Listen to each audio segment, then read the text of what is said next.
கடவுளுடன் காலை வணக்கம். புனித லூக்கா எழுதிய நற்செய்தி 17ஆம் அதிகாரம் 11 முதல் 19 வரை உள்ள இறை வார்த்தைகள்.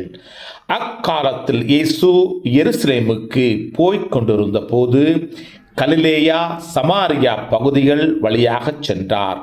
ஓர் ஊருக்குள் வந்தபோது 10 தொழு நோயாளர்கள் அவருக்கு எதிர்கொண்டு வந்து தூரத்தில் நின்று கொண்டே, ஐயா, இயேசுவே, எங்களுக்கு இரங்கும் என்று உரக்க குரல் எழுப்பி வேண்டினார்கள். அவர் அவர்களை பார்த்து, நீங்கள் போய் உங்களை குருக்களிடம் காண்பியுங்கள் என்றார். அவ்வாறே அவர்கள் புறப்பட்டு போகும்போது அவர்கள் நோய் நீங்கிற்று. அவர்களில் ஒருவர் தம் பிணி தீர்ந்திருப்பதைக் கண்டு உரத்த குரலில் கடவுளை போற்றி புகழ்ந்து கொண்டே இயேசுவிடம் திரும்பி வந்தார். அவருடைய காலில் முடங்குப்புற விழுந்து அவருக்கு நன்றி செலுத்தினார். அவரோ ஒரு சமாரியர்.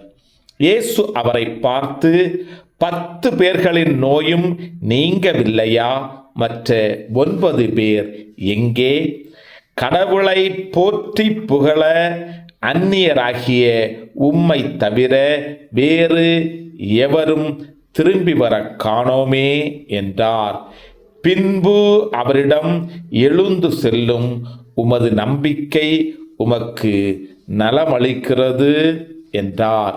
கிறிஸ்துவின் நற்செய்தி. இந்த நாள் இனிய நாளாக அமைய வாழ்த்துக்கள்.